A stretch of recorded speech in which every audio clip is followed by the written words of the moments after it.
आप लोगों में से कितने लोग ऐसे हैं जिनको संगमरमर ड्रामा बहुत पसंद आया? अगर आप उनमें से हैं जिनको ड्रामा बहुत पसंद आया तो तैयार हो जाए उस जैसे एक और सफ़र पर जाने के लिए। बल्कि मैं तो ये कहूँगा कि सफ़र तो सिर्फ ज़्यादा थ्रिलिंग होने वाला है। तो न्यूज़ ये है कि एक नया ड्रामा शुरू होने जा रहा है जिसके मेकर्स और 80% कास्ट सेम संगमरमर वाली ही है, यानी कि उसको भी वजाहत रऊफ ने ही डायरेक्ट किया है और यानी एमडी प्रोडक्शन हाउस के बैनर तले तैयार हो रहा है। हो सकता है कि बाद में इसको संगमरमर का सीक्वेंस भी अनाउंस कर दिया जाए, क्योंकि इस ड्रामे की भी स्टोरी कबायली इलाके की ही है, नॉर्दर्न एरिया या उस साइड की किंग स्टोरी है। मैं बात कर रहा हूँ संगम ड्रामे की, जिसका पहला टीज़र अभी लॉन्च कर दिया गया है, जो कि बहुत थ्रिलिंग था।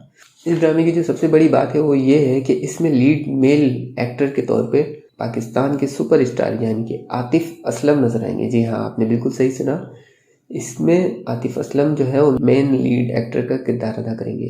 इसके साथ साथ और भी इंटरेस्टिंग कास्ट इसके साथ जुड़ी हुई है, जिसमें सबसे पहले नोमान इजाज, कुबरा खान, हानिया आमिर और सबसे बढ़ के सानिया सईद, और इसके अलावा इसमें नोमान इजाज के साहबजादे नजर आएंगे, जिनको पहले टीजर में भी बहुत हाईलाइट करके दिखाया गया। अगर टीजर की बात करें तो शुरू में हमें आतिफ असलम की आवाज़ में एक गाना सुनने को मिलता है जो कि 40 सेकंड में चलता रहता है। और हम आज बात करेंगे कि जो हिंट ये जो ड्रामा दे रहा है उससे कुछ कहानी को ऑब्जर्व करने की कोशिश करेंगे और कुछ कैरेक्टर्स डीपली समझने की कोशिश करेंगे कि वो क्या प्ले करना चाह रहे हैं। चलिए इस 40 सेकंड के छोटे से एक टीज़र का हम पोस्टमार्टम करते हैं। तो टीज़र के शुरू में हमें दिखाया जाता है कि रात के अंधेरे में किसी को कत्ल किया जा रहा होता है और पीछे आतिफ असलम की आवाज़ में जो है वो गाना चल रहा होता है। अगर मैं इसकी स्टोरी गैस करना चाहूँ तो इसमें कोई कत्ल हुआ होगा जो कि इस टीज़र में दिखाया भी जाता है। मेरा ख्याल है कि वो ही जो है वो उसका सेंटर पॉइंट होगा या उसी के इर्द गिर्द जो है वो कहानी घूमेगी। फिर हम इस टीज़र की बात करें तो हमें आगे सुनने को आतिफ असलम की आवाज़ में हमें लफ्ज़ सुनने को मिलते हैं। वो बात करते हैं कि एक तरफ रूस है और एक तरफ चीन है। इसके दो तरह के मतलब हो सकते हैं। एक तरफ तो वो नॉर्दर्न एरिया की बात करें जिसके एक तरफ तो चाइना का बॉर्डर लगता है और दूसरी तरफ बॉर्डर तो नहीं लगता लेकिन उसके करीब जो है वो मतलब उस एरिया वाइज आप देखें तो वो रूस लगता है।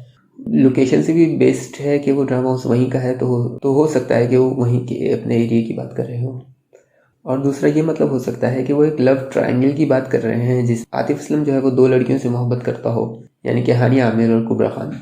या ऐसा भी हो सकता है कि कोई एक लड़की आतिफ असलम से मोहब्बत करती है और आतिफ असलम जो है वो दूसरी लड़की से मोहब्बत करती है और इर्द गिर्द इसी तरह की कहानी घूमे। इसीलिए मेरे ख्याल में जब ये लफ्ज़ आ रहे थे कि एक तरफ रूस है और एक तरफ चीन है, तो एक तरफ हमें कुबरा खान को दिखाया गया टीज़र में और दूसरी तरफ जो है वो हमें हानिया आमिर को दिखाया गया। फिर हमें आगे टीज़र में नज़र आते हैं जावियान नोमान, जो नोमान इजाज़ के बेटे हैं। उनके बॉडीगार्ड हमें किसी के ऊपर बंदूक ताने नज़र आते हैं और उससे अंदाज़ा होता है कि वो कोई बहुत बाअसर शख्सियत है जिनकी काफ़ी टोर शोर है, जो इलाके या जो भी कबाइली इलाका उसमें बहुत सुनी जाती है। वो वडेरे के बेटे होंगे या शायद हो सकता है कि वो खुद ही वडेरे हों। और मुझे कुछ इस तरह की वेव्स आ रही है कि शायद हो सकता है कि उनका कैरेक्टर जो है थोड़ा सा नेगेटिव हो। वैसे मुझे थोड़ा अंदाज़ा इससे भी हो रहा है कि आतिफ असलम का कैरेक्टर भी हो सकता है कि नेगेटिव हो और ये शायद किसी जुल्म के ऊपर जो है बेस्ड हो, क्योंकि आतिफ असलम भी मुझे काफ़ी पावरफुल से शख्स नज़र आ रहे हैं। बेसिकली तो मुझे आतिफ असलम बोल फिल्म की तरह के कैरेक्टर में नज़र आ रहे हैं, लेकिन मुझे लगता है कि इसमें उनका कैरेक्टर थोड़ा सा नेगेटिव भी होगा। फिर उसके बाद हमें पीछे हानिया आमिर की आवाज़ आती है जिसमें वो कहती हैं कि गीदड़ का बच्चा है। वो एक तरीके से किसी को डरपोक कह रही होती है और मैं अगर अंदाज़ा लगाऊं तो हो सकता है कि वो आतिफ असलम को कह रही हो या हो सकता है कि उनका कोई भाई भाई हो, या क्योंकि जो कत्ल हुआ था वो उनसे भी मुझे इनका लिंक जिनका मैं आगे जाके जिक्र करूंगा, तो हो सकता है वो अपने भाई को भी बोल रही हो जो शुरू से हो सकता है डरपोक हो, तो इनसे डरता हो या इस तरह का कुछ मामला भी जो है वो पेश आ सकता है। बहरहाल वो किसी को सीधे लफ्ज़ों में डरपोक कह रही है। फिर उसके बाद हमें जावियान और आतिफ असलम कुछ लोगों के साथ बंदूक में लिए घूमते हुए नजर आते हैं। ये ज़रूर शिकार तो नहीं करने जा रहे हैं, लेकिन मुझे लगता है कि ये दोनों किसी को ढूंढ रहे हैं और ये ऐसा भी हो सकता है कि वो दोनों किसी एक ही शख्स को ढूंढ रहे हों और अलग अलग जावियों से। हो सकता है इन दोनों में नज़रियाती क्लैश हो। फिर इन दोनों के फ़ौरन बाद ही हमें सानिया सईद को दिखाया जो कि घोड़े पे नज़र आती हैं और वो भी मुझे तकरीबन जिस जगह पे ये दोनों लोकेशन जो है वो उसी तरह की लगती है जिस तरह की जगह पे वो दोनों नज़र आए हमें। तो हो सकता है कि जिस शख्स को ये दोनों ढूंढ रहे हैं उसको सानिया सईद भी ढूंढ रही हो। और मेरे ख्याल में जो जिसको ढूंढ रहे हैं वो सानिया सईद की कोई बेटे या शौहर या कोई इस तरह की होंगी, क्योंकि वो थोड़ी सी सहमी सी लग रही है और हो सकता है कि सानिया सईद के बहुत ही करीबी हो। फिर अगले सीन में हमें सानिया सईद जो है वो हानिया आमिर के साथ नज़र आती हैं, जिससे लगता है कि ये दोनों माँ बेटी हैं और इन दोनों की हालत से लगता है कि इनके साथ कुछ बुरा हुआ है। मैं आगे जाके जो बात करना चाह रहा था वो यही करना चाह रहा था कि जो हानिया आमिर है वो हो सकता है किसी का लव इंटरेस्ट हो, लेकिन वो अपने भाई से या जो भी है उनसे बहुत मोहब्बत करती होंगी और किसी वजह से जो है वो उनका कत्ल हो गया, जिसका इल्ज़ाम मेरा ख्याल है या आतिफ असलम या जावियान नुमान के ऊपर होगा, और हो सकता है कि कसूरवार भी शायद इन दोनों में से ही कोई हो। फिर अगले सीन में आतिफ असलम हमें नाचते हुए नजर आते हैं। ये वही सीन है जो स्टार्ट में हमें दिखाया गया था, क्योंकि आतिफ असलम के हाथ में उस वक्त भी कागज़ था और इस वक्त जब वो नाच रहे थे तब भी उनके हाथ में कागज़ था। फिर इस टीज़र में हमें एक कैरेक्टर का फर्स्ट लुक नज़र आता है, जिनकी तस्वीर टीज़र के थंबनेल में भी थी। अब वो एक्टर कौन है इनको तो मैं गेस नहीं कर पाया, लेकिन मेरा ख्याल है कि उनका कैरेक्टर जो है वो इस कहानी में बहुत बहुत ज़रूरी कैरेक्टर है।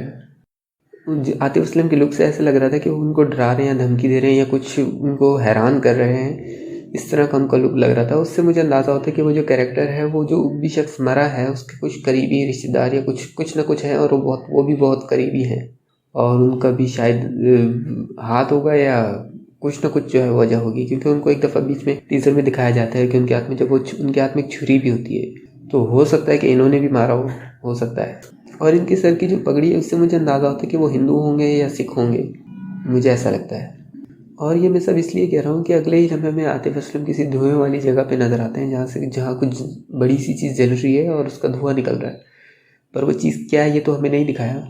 मगर उसके आसपास जो लोग खड़े होते हैं उन्होंने सर पर रुमाल या पगड़ियाँ बांधी होती हैं, जो नॉर्मली सिख या हिंदू लोग बांधते हैं। वो बहुत अकीदत और एहतराम से खड़े होते हैं, जिससे मुझे अंदाज़ा होता है कि वहाँ किसी बंदे को जलाया जा रहा है, जैसे कि हिंदू जो है वो मरने के बाद लोगों को जलाते हैं। कहीं ना कहीं जो है ये सब चीज़ें आपस में लिंक करती हैं। फिर अगले ही लम्हे हमें कुबरा खान जो है कुछ कहती हुई सुनाई देती हैं। उनकी आवाज़ थोड़ी सी डिस्टर्बेंस थी, क्योंकि साथ ही आतिफ असलम के गाने की ट्यून चल रही थी। तो जो कुछ मुझे समझ आया वो कुछ इस तरह का था कि वो म्यूज़िक मैडनेस की बात कर रही थी, कि पागलपन, म्यूज़िक का पागलपन। तो हो सकता है कि वो भी, मुझे लगता है कि शायद कि वो आतिफ असलम की ही बात कर रही हो। तो फिलहाल तो ये ड्रामा कमिंग सून है, मगर मुझे लगता है कि जनवरी के पहले हफ्ते में जो है वो शुरू हो जाएगा।